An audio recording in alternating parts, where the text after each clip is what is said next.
Hey guys, my name is Mike Ricubera, and today we're talking about Bitcoin hedge funds, Goldman Sachs, the future of crypto and investments. So stay tuned.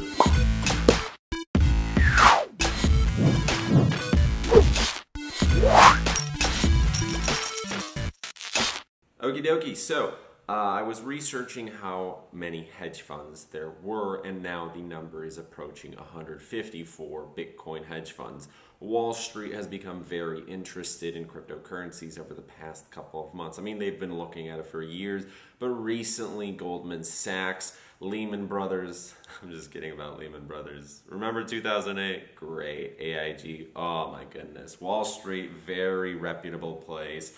Lots of fantastic things going on there.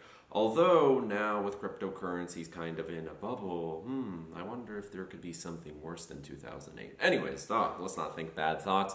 So, Bitcoin hedge funds. I've met some people who wanted to start Bitcoin hedge funds. Well, everybody wants to start a Bitcoin hedge fund because that's where the money is. Hedge funds on Wall Street are the biggest earners. For those of you who are unfamiliar with what that is, welcome to the investing world where you give your money alongside hundreds or thousands or hundreds of thousands of people and maybe other groups, and all of this money is put into a pool where later that money is thrown into various things, it's diversified, and the investment group hopefully makes a profit, where normally on the stock market you would be very happy with a small percentage, while in crypto you try and gain more. However, the thing is, traditional hedge funds, they have different risk variables, and for Bitcoin, for anything crypto related, for example, investing into an ICO, where this has happened multiple times, let's say they make a lot of money, great. Now you're on the radar where the Bitcoin hedge fund or the normal hedge fund would like to work with you on future projects. If you fail though, if you get, let's say, I don't know, instead of 50% or higher, anything higher than that, fantastic, or maybe even 25% or higher. But listen, hedge funds try and work, at least the ones on Wall Street, they work with a couple large projects a year. The smaller hedge funds work with 1 or 2 projects every month. And out of hundreds or thousands of applications, they will give you like 60 seconds of time, depending on your connections and your know-how, and maybe they like what you were wearing that day, whatever it is, whatever they were feeling. Maybe after the 60 seconds, they gave you 60 minutes, but you still need an amazing pitch. And if you screw it up, there is no mercy. They are sharks, so they will go on to the next project. Mr. Wonderful, that's nice, but how will this make me filthy rich? Yeah, so remember on Shark Tank when everybody comes in, I'm really passionate about this, and we're going to make a lot of money, and I'm so happy. I don't care. Just talk. Anyways, so with this, it's approaching 150, and then it'll probably hit 200, and there's more and more groups that are getting interested. But if you make money and it is decent, well, then you're most likely going to be working with these hedge funds again. And recently there have been some projects that have made a little bit of money, and these larger industries where they have giant equity funds, for example, Goldman Sachs, which has the largest private equity fund in the world, if they invest just 0.001% of their money into high-risk stuff, which they can use as tax write-offs, worst case scenario if it goes bad, if they invest $1 million into an ICO or 10 million or whatever it is, right? And it goes horribly wrong, boom, tax write-off, whatever. They still make money off of it at the end of the day. The rich get richer, right? Oh my goodness, what a horrible world we live in. No, but seriously, so they see other people getting involved and they're like, And when it finally happens, when these large funds start investing some capital, there will be large waves into the community, which is a good thing long term. There may be some short-term consequences that may be bad.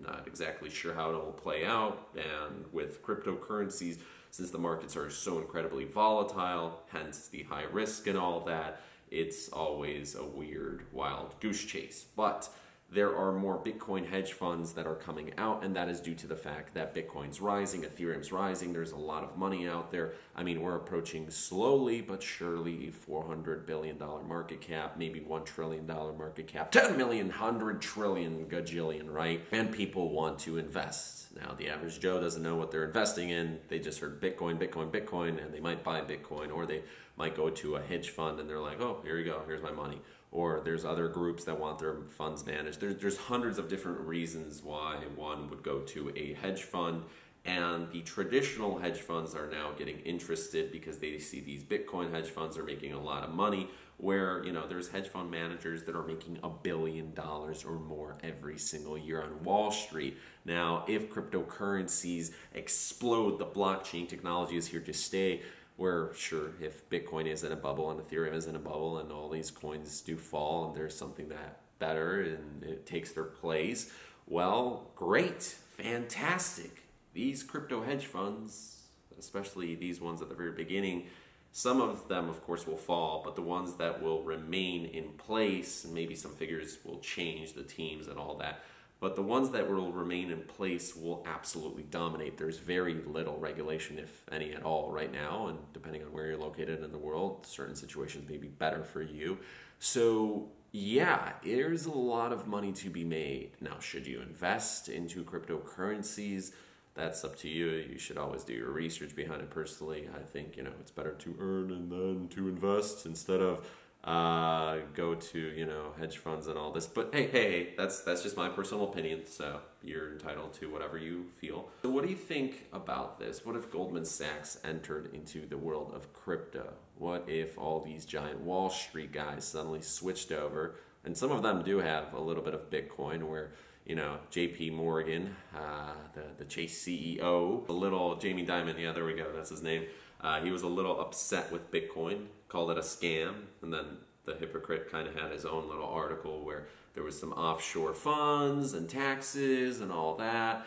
That's also another thing with cryptocurrencies. You're able to sort of get nice little tax breaks, sort of. It's complicated, but Wall Street is definitely interested when you're talking about saving millions or billions of dollars, depending on who you are. I think overall, so yeah, there's going to be certain bad outcomes due to this, but when we're looking at the main picture a couple of years down the line, things will be good. The blockchain tech will keep growing. Hopefully everything will keep going and expanding to further regions of the world. I'm excited. It's an interesting time to be alive. Technology is expanding like crazy. There's plenty of opportunities to make money. It's actually the best time to be alive right now because I have a camera, I have a laptop, I have a phone. You have probably a phone. You're able to record and you're able to crazily capture everything that's going on in this world, where over the next couple of years, the technology rate will be expanding like crazy, and suddenly there's more opportunities than ever before to become a millionaire. But anyways, my name is Mike, or Kubera. Thanks so much for watching. Hopefully you enjoyed this video. If you did, please leave a like, comment, subscribe, and share, and we shall see you guys tomorrow.